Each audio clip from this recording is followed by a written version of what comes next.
Hello. Today we have with us Casey Ingalls, who is a physiologist and also an oncofertility spouse and IVF warrior. She is also a group fitness instructor and a medical exercise specialist. In 2016, her husband had emergency brain surgery to remove a cancerous tumor. And although her husband and herself were both under 30, they had not started the family and they hadn't spoken about fertility preservation. A series of miracles and kindness and boldness of others led them to where they are today. Her husband was able to cryopreserve his sperm before starting chemotherapy, and now they are starting to the process of IVF to build their family. So I will let you go ahead and take the floor. Yes, thank you for the intro. I am, like she said, Casey, and I just wanted to kind of take a more casual approach to this session. This will be just like me sharing our story, and then we'll open it up for questions. I will go ahead and share um, if I can here. Share screen. Yes, so I have some pictures here that'll kind of go along with what we're talking about. First, just to intro, this is me and my husband when we met in high school. I was like, I don't know, a senior in high school here. And so we met my senior year of high school. And I guess just to illustrate how far we go back, I wanted to kind of start where the story started. I just fell instantly in love with this man, and we were married after 7 years of long distance dating and kind of graduating college and starting our jobs. And so I never envisioned my life and my family with anyone else. In 2016, so we were married for a year and a half, he started to have symptoms and just like headaches and didn't feel well. And after seeing an ear, nose, and throat doctor and several specialists, they recommended him for an MRI. And we found out very like suddenly that he had a large tumor in his cerebellum. So completely just blindsided. My husband was like the picture of health before all of this and competed in CrossFit competitions. And yeah, it's the kind of thing where you never think it's going to happen to you. And so yeah, like she said, we were both under 30, newly married, and had not started to try for a family. But this surgery and consequential treatment led us to those conversations. So first of all, obviously, like, the goal of this, I think, is to raise awareness on oncofertility preservation. And I want to be a resource if anyone has questions. But the biggest thing is, at this point in our journey, no one asked if we had children or if we wanted children. And it just, obviously, our priority was my husband and getting him healthy. This was the day after surgery. This picture was taken in ICU. I thankfully had a nurse. So currently, at the time, I was teaching group fitness classes at Orange Theory. And in between classes, I was struggling. Like, this was rocking our world, right? And I was just trying to keep it together and trying to support him and be there for him while working full time and just staying positive and strong in the midst of it. I kind of took on the role of communication, like with all of our friends and family, to kind of keep them updated and how they could be praying for us. And so it was like a very difficult, just carrying a lot. And thankfully, in between classes, this sweet nurse in my class, Amanda, came up to me and she was like, "Hey, I don't know if this is inappropriate. Like, I just feel like I need to mention this." And she had kind of knew what was going on and asked, have you guys considered preserving his sperm? And at this point, we didn't know if the tumor was benign or cancerous, and we hadn't had those conversations. So I was like, no, should we be? Like, I didn't even know what questions to ask.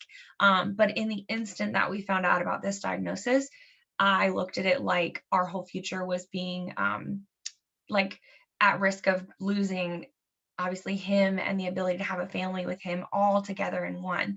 So it was very very scary. And in that instant, I knew like, I don't want to have babies with anyone else. Like, I want to have his babies. I want to have a family with my husband. And so I need him to be okay. But I also like need to preserve that option. And I didn't even know what would come. So because of that conversation with Amanda, we went in and saw his oncologist like the following day, I believe. He was set to start chemo the week after. And I asked, what about fertility? Is this going to affect our chances? And the doctor looked at me and said, wow, most people don't ask that question at this point. But yeah, we probably should talk about that.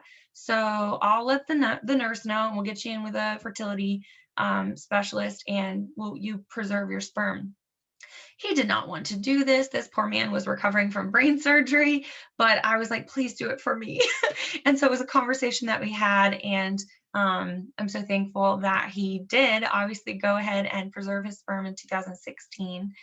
It took 2 appointments, but I won't like get too much in detail with that. But we froze that sample in 2016. And then the long journey after this was just years of kind of coming to grips with what had rocked our world. We didn't even think about the fertility stuff. He did 6 weeks of intense chemo and radiation, and he is doing well today. So I'm so happy to share that. But this has all been almost 5 years. And so in the past, really year and a half, we started to think, okay, he continued to take chemo after the 6 weeks. So he continues to take 5 days a month of chemotherapy to prevent any kind of reoccurrence. And so that we just didn't know in 2016. And that's the biggest thing I wanted to share is like, if you know any young couples going through cancer, to encourage the conversations around this kind of thing, that there's a lot that can be done, but not if we don't talk about it. And if Amanda hadn't asked me, and if I hadn't asked the right questions at the right time, it may have been too late for us. And so that's why I'm so passionate about raising awareness about this, because we are the fortunate ones and our story is not over. If there's anyone on the call that is an IVF warrior or currently in a struggle of infertility of trying to get pregnant, I would love to know if you could just pop that in the comments. I would love to know like why you're here, where you're at in your journey, just so I can kind of know better who I'm talking with. But that is us now. So we didn't realize at the time, but now because he continues to take 5 days of chemo every month, and it's just an oral pill, he's able to work, he's in grad school, like life is pretty much as normal as it's going to be after something as crazy as that rocking your world. But we had to start asking the questions about a year ago. And so we met with a reproductive endocrinologist. We were like, this is the situation. I don't even know where we can go from here. He only has a limited amount of sperm that's frozen. So the doctor recommended that we go right to IVF.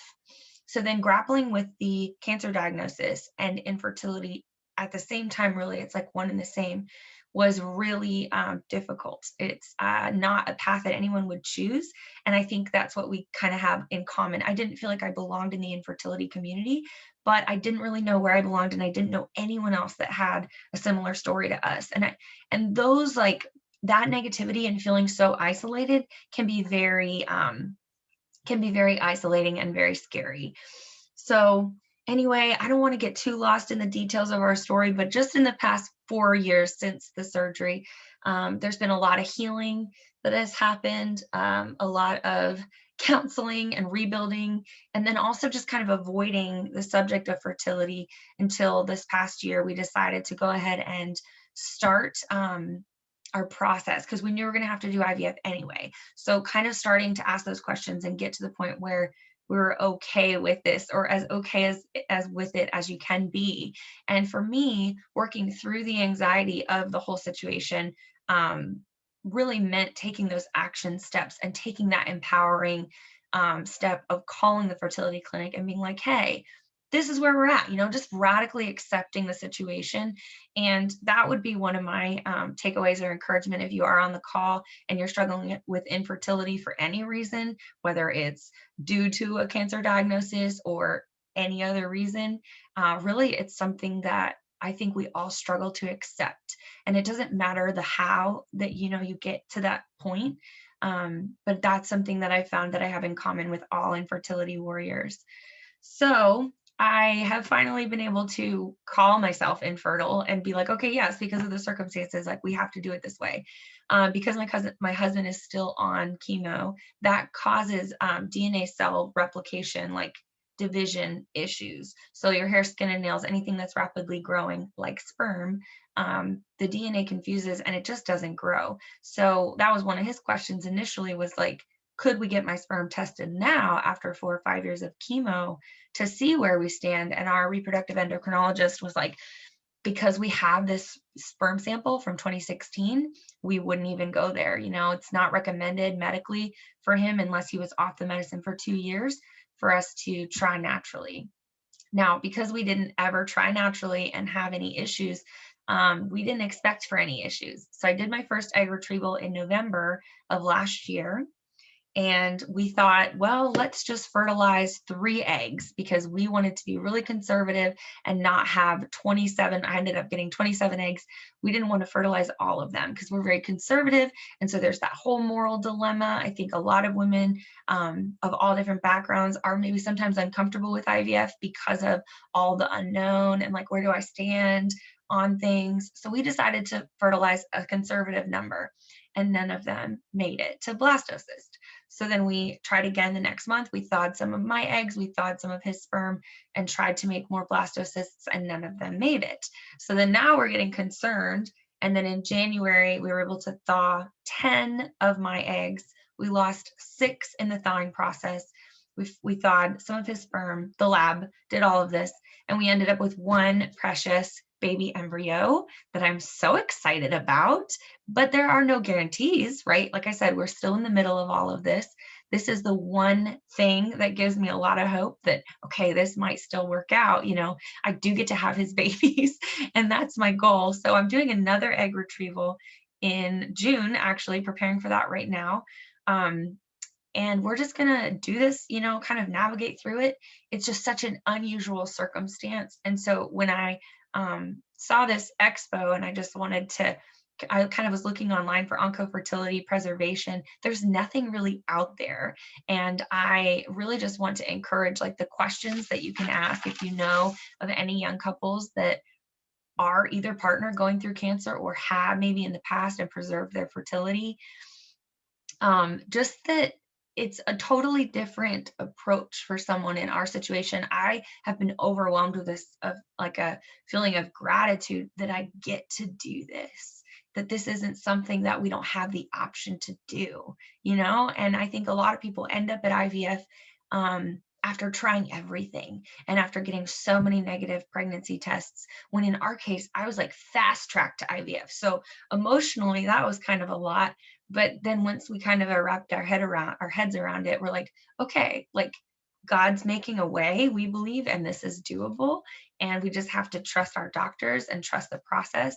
And that was another thing I wanted to say is if you're on the call and you're in this journey, an invaluable thing for us has been having a strong team around us. And so whoever you are, I believe you need to have a strong team, whether that's your oncofertility doctor, your oncologist, your we have like counselors, we have friends, family. I reached out and I'm in a support group, and that has just given me so much strength. And I don't think this journey was meant to be walked alone. It's definitely something that can connect you with others in a vulnerable way that I don't really feel like anything else can. I've never experienced anything else like it. And I have been so fortunate to be very welcomed in the infertility community, but it was very hard for me to feel like I belonged for a long time because I've never had a negative pregnancy test. I've never desperately tried to get pregnant and not been able to until this last year.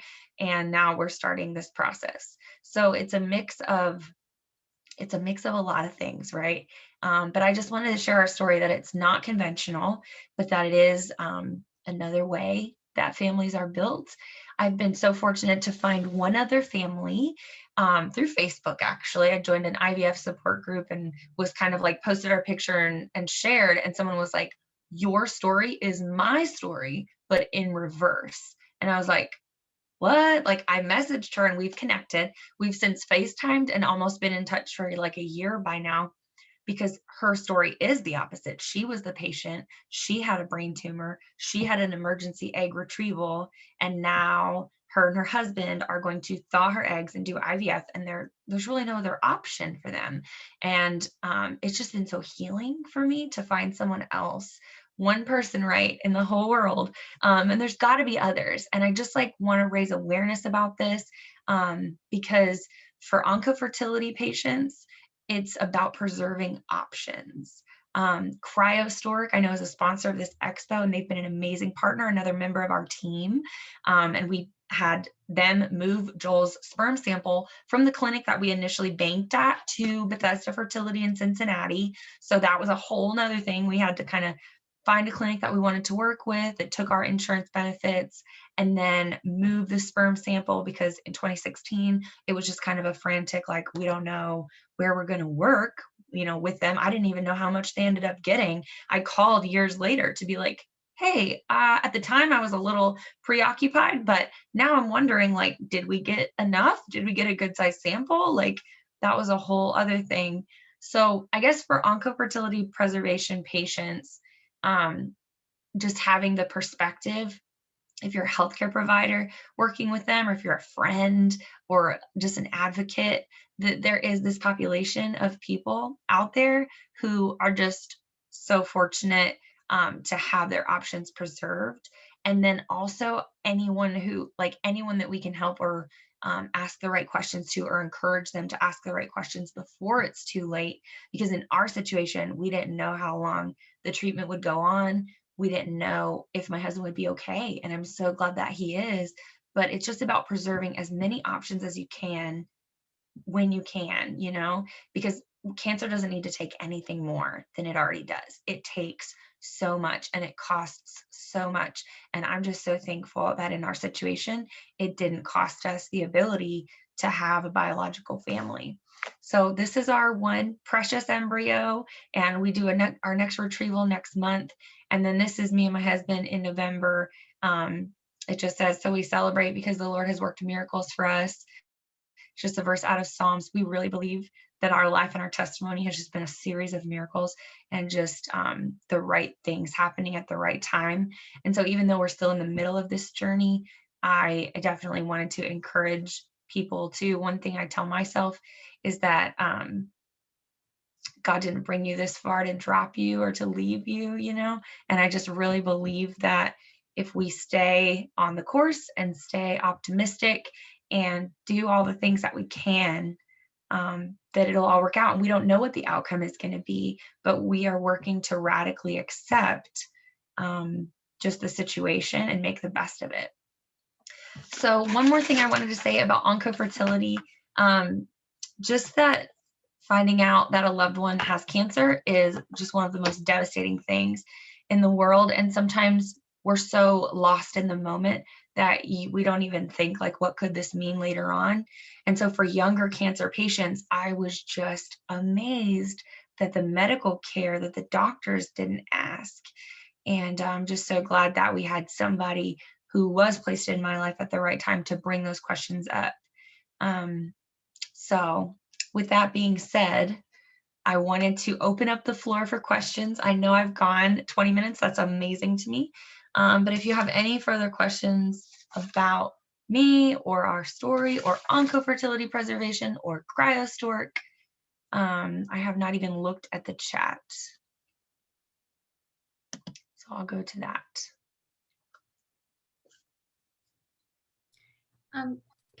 Casey, this is Toya. How do you manage the stress of it all?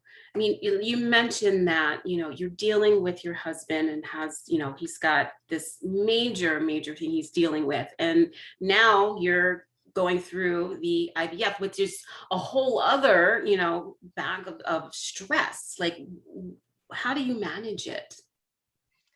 Yes. Man, one day at a time. And I'm also a yoga instructor, and Yoga for me was just something I enjoyed, but then in the last 5 years, I have really found that the principles of yoga have helped me so much on a deeper level. The things like non-stealing, non-violence, and staying in the present. There's a principle of not stealing from yourself by living in the future. And that's one thing that we've said since the beginning is that we're going to live one appointment, one treatment, one day at a time, because if you look further past that, it is too much.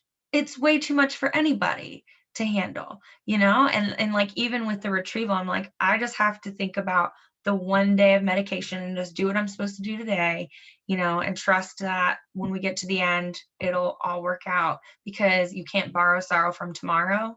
I never thought we would be here 5 years ago. And I think 5 years from now, I'll probably be saying the same thing.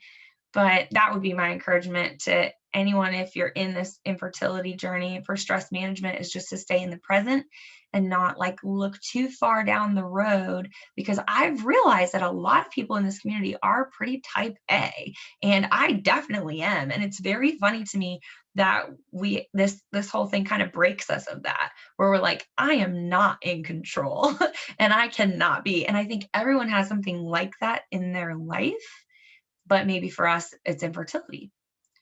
So, if anything, I think just staying in the present, but a lot of self care. I'm very proactive and encourage others to be proactive about counseling, um, exercise, anything you can do to take care of yourself. Because as a cancer spouse, as an IVF patient, if I'm not taking care of myself, I'm not good for much of anything or to help out anyone else with anything. So it kind of starts there. I'm a big advocate of that. Any other questions? Again, if you're here, I would love to know why. Like, are you an IVF patient? Do you know someone who maybe is an oncofertility patient? Would love to know.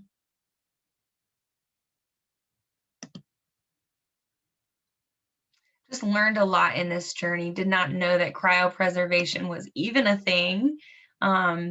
Didn't know that oncofertility was even a thing. I remember the first time I saw that word, it was in a brochure. And a lot of times when it's talked about, it's the women maybe that struggle with breast cancer at a young age, and then preserving their fertility, or child cancer, preserving their eggs. It's very rarely talked about, I feel like, from the opposite um, perspective. I've yet to find anyone really, but it happens. So you mentioned that there was someone who you're very thankful for who mentioned that you should go this route. I'm just curious to know, the medical team, was that not something that they offered, like once he had his diagnosis, like, okay, you should do this right away before you start your treatment? Yeah, I'm so glad you asked this, because from what I've learned, it's very common that it kind of gets lost in the shuffle. Cancer is so scary and treatments are so fast, and you're just catapulted into this. I mean, from the time we found out to surgery, it was 2 weeks. And then when he got his stitches out, it was like, you're starting chemo, and they don't mess around. Cancer is, obviously there's different kinds and there's different treatment plans, but in our case and in many cases, it's very fast and you hardly have time to like come up for air. And so I don't want to say they thought we already had a family, because it was just never asked. And I think anyone of childbearing ages, that was one thing I saw online, all patients of reproductive ages facing cancer should be referred to a reproductive endocrinologist, and at least provided with all of the information so that they can make the educated decision for themselves. Because I can't imagine anything worse than just someone not having the options presented to them so that they could make those choices for themselves, even if you're 16 or 17 years old. It's something that's more and more people are talking about.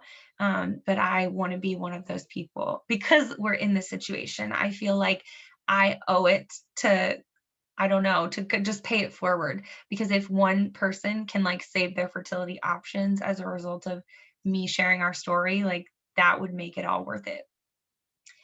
So I think that it just was such a quick treatment plan, that it wasn't asked and that it wasn't even like considered. And also at the time, we didn't think that he was going to be on chemo for so long. You just never know. And so it's about kind of being more cautious and more protective and preventative over these things than maybe even you think is necessary, which I'm so glad that we did. Because at the time you don't know. You can't tell the future. And that kind of goes back to like staying in the present. So making the best decision you can with where you're at and the information that you have.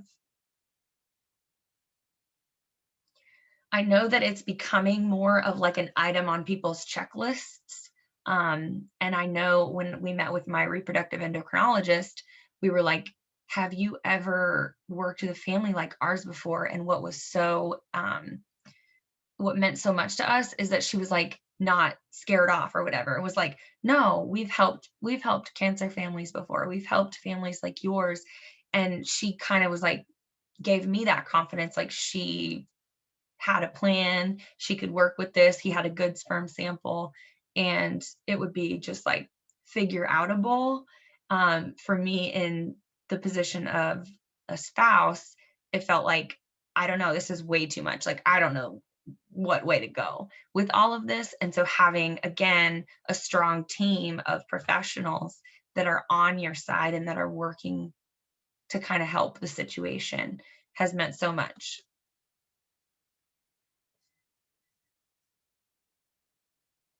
Any other questions?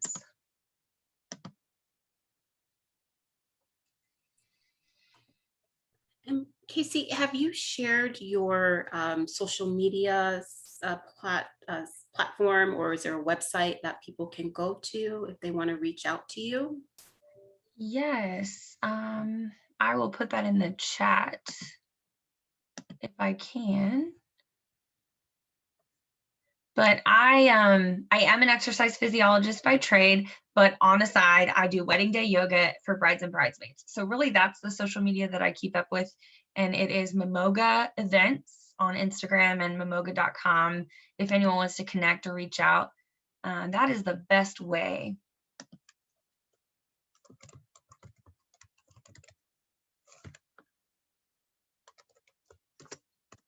So that's my Instagram. I just put in the chat.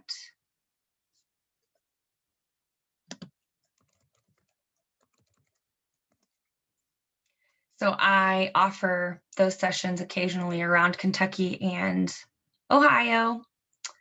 And that's been a really healthy outlet for me, like something to focus on, and sharing yoga and sharing stress management and mindfulness techniques with people, because I so desperately need to implement them in my own life on a consistent basis. And we all have like pride and certain things that we don't want to talk about. And talking about infertility was really hard at first, but I've realized that the more open I am about things, the more blessings come into my life. Like I just shared kind of publicly like 5 or 6 months ago, and one of my neighbors messaged me and was like, I'm going through infertility too. And now we go for walks and drink our hot tea and talk about our IVF treatments. And it's like, I never would have had that connection if I kept it private. So I just would encourage people to, I know everyone's different and not everyone has the same level of comfort being open, but at least for me, anytime I've shared has just led to connections and more support, you know? So I also am in an awesome online support group. If anyone's in the group that doesn't have a support group, please reach out. I would love to invite you. It is faith-based, but it's just like via Zoom, and it has also really helped me to just have women to bounce things off of through this journey, because you're not meant to do this alone.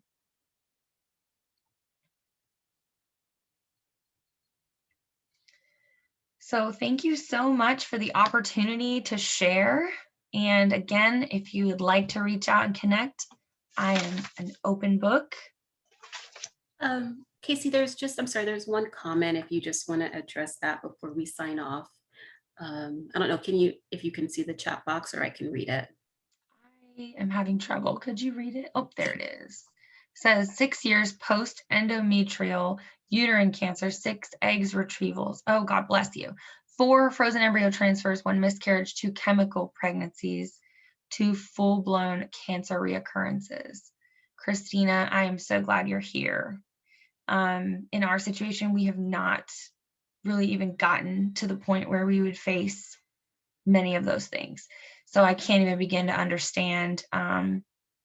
But I am glad that you're here so that we could hold space for each other, where we've kind of gone through something where cancer has touched our life and infertility. It's just so, so heavy. So I hope that you have support and a team around you. And I would love to be part of that team if you want to connect. We have not had or faced any cancer reoccurrences. We do go for an MRI scan. For my husband has a scan every 6 months. So that's another piece of oncofertility, is that it never really goes away. Cancer, once it touches your life, is unfortunately forever changes, and it's something that you always kind of keep an eye on. So I start my shots for my next retrieval, and then we have his MRI checkup the same week. And I'm just like, I don't know, to the point where it's like, okay, this is what we're doing now. And Christina, maybe that's how you've dealt with some things. But for me, I've just had to kind of be like accept, like, I don't like this. This situation is not anything anyone would wish for. Like, that's so devastating and so hard. But for me, at least, accepting what is has helped, so that I'm not always like just sad about what's not, or like feeling self-pity, like this is not how things should be and it's so much easier for other people, like that doesn't do any good. So I'm so sorry for, yeah, one day at a time. She said, thank you, praying for a positive outcome for you and your husband. I know all about scanxiety. Yes, scanxiety is also a big part of oncofertility preservation. It's just another factor that couples have to live with. My friend that I mentioned earlier that we connected through Facebook, and she had a brain tumor and did an egg retrieval. She goes for her scans every 6 months. So it's just something that you navigate, but it doesn't make people in our position not want to have the option to have a family. It's just like, I don't know if it makes you want it that much more, but it's definitely kind of interconnected for us. So yeah, thank you for being here, Christina. And everyone else, I wanted this session to kind of end on a positive note, actually. And so I brought a note from my husband. I had a really tough day on Mother's Day, and I woke up to this note, and he said, love you, don't mind the detours. They're just better stories to tell. And I agree. So that's kind of where we're at. We're trying to not mind the detours, and I would encourage you to do the same. And all the positive prayers and baby dust to all of you on here too. I hope your stories end well, because we're still in the middle of it too. Thank you so much, Casey. Sorry, there we go. Thank you so much for sharing your story with us and all of the experience that you have in dealing with this. And I definitely believe that those that have joined us have really taken a lot from it. So thank you for sharing. Thank you. Okay. Bye, everyone.